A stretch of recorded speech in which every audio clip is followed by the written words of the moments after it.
প্রিয় দর্শক, আমরা সবাই দুনিয়ার কাজে ব্যস্ত। হাসি, কান্না, সফলতা, ব্যর্থতা সবকিছু নিয়ে ছুটে চলেছি। কিন্তু একদিন এই দুনিয়া আমাদের ছেড়ে যাবে নাকি আমরা দুনিয়াকে ছাড়ব? সেদিন আমাদের সাথে যাবে না টাকা, যাবে না ঘরবাড়ি, যাবে না আত্মীয় স্বজন, সাথে যাবে মাত্র আমল। আর সেই আমলগুলোর মধ্যে একটি এমন আমল আছে যা কবরকে আলোয় ভরিয়ে দেয়, আখিরাতকে সহজ করে দেয়, আল্লাহর রহমতকে টেনে আনে। সেটি হলো ইস্তেগফার। আজ আমরা জানব কবর ও আখিরাতে ইস্তেগফারের উপকার কিভাবে আমাদের রক্ষা করে। ইস্তেগফার কি? ইস্তেগফার মানে শুধু মুখে বলা নয়, আস্তাগফিরুল্লাহ। ইস্তেগফার মানে নিজের গুনাহ স্বীকার করা, আল্লাহর সামনে মাথা নত করা, আর গুনাহে ফিরে না যাওয়ার দৃঢ় নিয়ত করা। একজন পাপী যখন কাপা কণ্ঠে বলে, হে আল্লাহ, আমাকে মাফ করে দিন, তখন আসমান পর্যন্ত সেই আওয়াজ পৌঁছে যায়। রাসূলুল্লাহ সাল্লাল্লাহু আলাইহি ওয়াসাল্লাম প্রতিদিন 70 বারের বেশি ইস্তেগফার করতেন, অথচ তিনি ছিলেন নিষ্পাপ। তাহলে আমরা কত বেশি ইস্তেগফারের মুখাপেক্ষী? মৃত্যুর পর প্রথম ঘর কবর। প্রিয় দর্শক, মৃত্যুর পর মানুষ যে ঘরে যায় তা হলো কবর। সেই ঘর অন্ধকার, নির্জন, ভয়ঙ্কর। সেদিন মা থাকবে না, বাবা থাকবে না, সন্তানও থাকবে না, থাকবে শুধু আমল। হাদিসে এসেছে, মানুষের আমল কবরের মধ্যে তার সাথে কথা বলে। যে বেশি ইস্তেগফার করত, তার ইস্তেগফার একটি আলো হয়ে কবরকে আলোকিত করে। যে বেশি ইস্তেগফার করত, তার কবরকে জান্নাতের বাগান বানিয়ে দেওয়া হয়। কবরের আযাব থেকে ইস্তেগফারের হেফাজত। কবরের আযাব সত্য, এটা গল্প নয়, উপকথা নয়।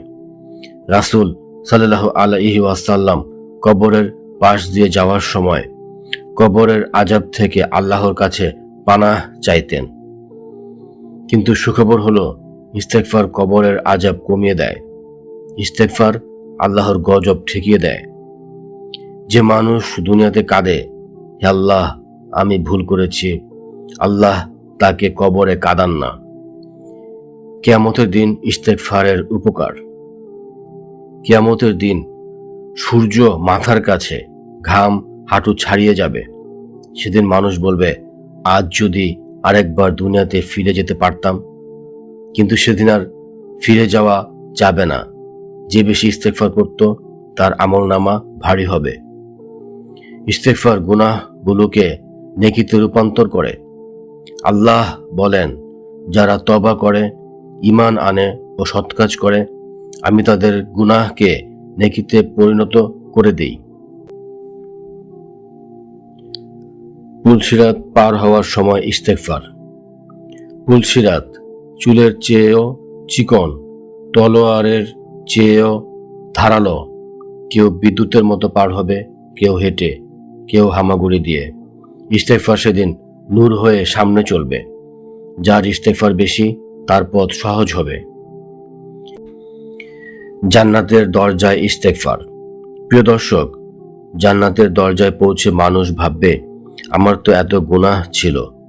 তখন আল্লাহ বলবেন, তুমি তো দুনিয়াতে লজ্জা নিয়ে আমার কাছে ক্ষমা চেয়েছিলে, আজ আমি তোমাকে লজ্জা দিব না। ইস্তেগফার জান্নাতের দরজা খুলে দেয়, আল্লাহর সন্তুষ্টি এনে দেয়। কিভাবে ইস্তেগফার করব? সহজ কিছু অভ্যাস। প্রতিদিন ফজরের পর 100 বার আস্তাগফিরুল্লাহ। ঘুমানোর আগে নিজের গুনাহ মনে করে ইস্তেগফার। চোখ দিয়ে গুনাহ হলে চোখের ইস্তেগফার, জিহ্বা দিয়ে গুনাহ হলে জিহ্বার ইস্তেগফার। অন্তর থেকে বলা, হে আল্লাহ, আমি আর গুনাহে ফিরব না। প্রিয় দর্শক, কবর আমাদের ডাকছে, আখিরাত আমাদের অপেক্ষায়। আমরা জানি না আগামী নিঃশ্বাসটা পাবো কিনা। তাই আজ থেকেই শুরু করি বেশি বেশি ইস্তেগফার, চোখের পানিতে তওবা, আল্লাহর দরজায় ফিরে যাওয়া। আজ দুনিয়াতে ক্ষমা চাইলে কাল কবরে শান্তি, আখিরাতে জান্নাত। আস্তাগফিরুল্লাহ, আস্তাগফিরুল্লাহ, আস্তাগফিরুল্লাহ।